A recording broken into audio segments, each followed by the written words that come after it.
Ave. Live service games are on the brink.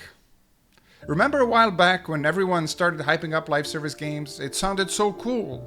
A game that never dies, that just keeps getting better and bigger. Big companies were basically selling us this amazing dream of endless worlds, and honestly, for a minute there, it felt like the future. But it was not to be. Something changed everything. So think back to the early 2000s when games like World of Warcraft really took off. It was mind-blowing. A huge online world that just kept going even when you weren't playing. It was totally new.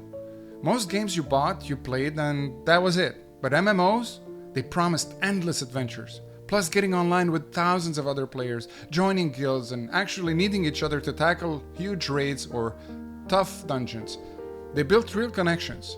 And for a lot of us, these games became third place, like after home and work. This was where you really hung out. You made genuine friends, or a wife, husband, figured out secrets together. And that $15 a month fee was nothing. It felt like an investment into something special, something that keeps giving back. We were thrilled to pay it for a constant stream of stuff. But man, oh man, did that dream die. It totally went sour.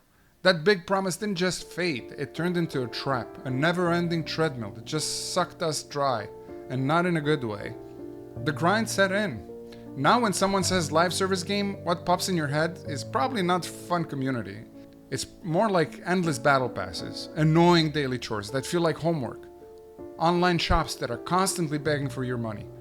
The whole fear of missing out thing isn't just a coincidence, it was built right into these games, and it's designed to make you feel like you have to play or you'll miss out forever. And developers? Surprisingly, developers are in agreement. They too are tired. Fatigue set in for everybody. Look at the numbers. A recent survey from GDC, that big developer conference, found that only 16% of game devs are working on a live service game right now. That isn't a small drop, that's a massive crash from a few years ago. Back in 2019, almost half of all developers were trying to make the next Fortnite. It was a total gold rush.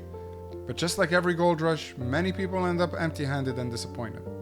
Think about Babylon's Fall. That game barely had 10 players on PC before they pulled the plug. Or Anthem, a huge promise that ended getting cancelled.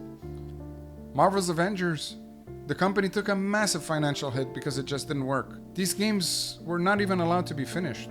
They were launched half-baked, hoping for the best, and then just abandoned. And even more recently, you can probably think of so many live service games that are basically dead on arrival. And one of them is the very recent Firebreak that has mostly negative reviews on Steam.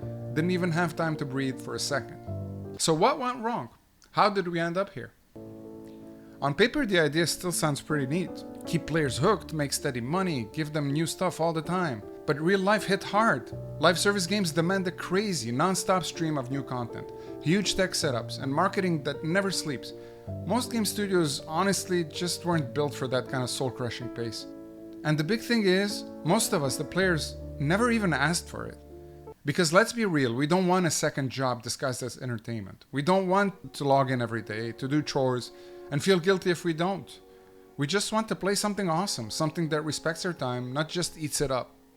Back then, we'd have a few rare games from time to time to anticipate, and then the rest of the time we were playing the live service games in between. Now we're swamped with content. Our attention is split 1,000 ways between video streaming and YouTube and Netflix and social media and thousands of new games, big and small. The TikTok generation just ain't got the time for that. And that's the huge disconnect. These games demand all your time and attention, but who has that much? So the game ends up feeling empty, just a checklist, repetitive grind, something you feel forced to do. It's like a slot machine for your brain, designed to keep you pulling the lever, not to make you genuinely happy. And when that fun drains away, when you're feeling like you've been played, you bail. The whole world feels fake because it was built around getting your money. They're no longer built to give you a real experience. So not only did the times change and did our priorities shift, but their priorities shifted too. Those games became shops with a little bit of game around it, and people rejected this. And you can see the industry reacting now, finally. Ubisoft, who used to be all about this, actually cancelled at least 3 big unannounced live service games last year, plus other projects like Project Q and Division Heartland. They basically admitted that they messed up. EA too. Even Bungie, the company behind Destiny, is in hot water. Their new game Marathon got a terrible reaction when it was revealed. And Destiny's 2 players on Steam are dropping hard, often below 100,000 players consistently this year. That's a huge problem for them. Developers are finally realizing that you may be able to trick people to click, but you cannot trick them to care. And that caring, it comes from something much harder to manufacture: purpose. A single-player game or even a multiplayer that respects its boundaries can offer that: a beginning, a middle, and an end. It's built with the soul and from the heart. It does not require weekly updates to justify its existence. It just needs to mean something. Expedition 33 launched as a complete game and earned loyalty through quality. Elden Ring did not need login bonuses to become a phenomenon. These games just said, we respect your time, we know it's valuable, so here's something worth it. So yeah, the conversation is totally shifting. Players are tired, developers are tired, and the market is absolutely packed with these half-finished live worlds that are barely breathing.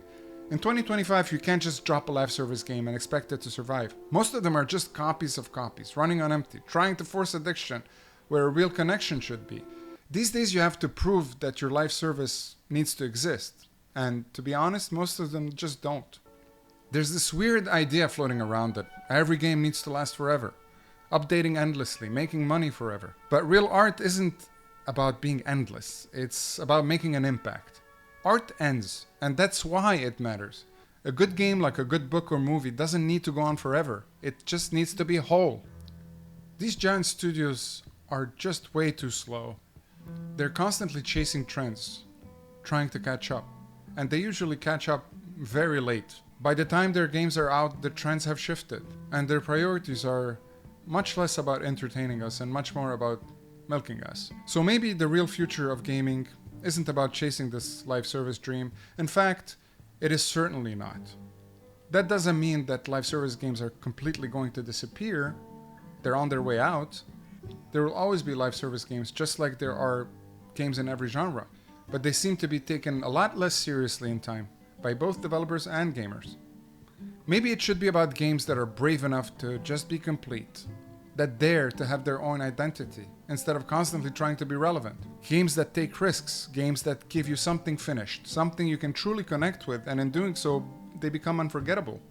A great example of a live service game would be No Man's Sky. You buy it a single time, you play it as much as you want, and you're getting constant expansions year after year, month after month. It's been, I believe, 6 years that they've been releasing expansion after expansion, all for free. Their monetization comes from new players entering the world instead of milking the ones that are already in there.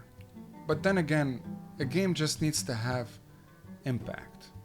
You know those games that you finish playing for a moment, your session finishes, you try to go to bed but you can't because you're still playing the game in your head, or you complete the game and you continue thinking about it for days, months. That's games that have real impact. That's games that are focused to touch us, to entertain us, but also stay with us for a long time. Games that encourage us to come back, that make us miss the world. Because true lasting impact doesn't come from constant nagging. It comes from meaning, from the feeling that stays with you long after you turned off the screen. That's what really lasts. That's that feeling that we want, that human connection. And that's what's missing in all those live service games. They're hollow, shallow. So maybe, just maybe, we're finally ready to stop chasing how long you play and start chasing how much we feel instead. And the way things are going lately, it sure seems like we're finally on the right path.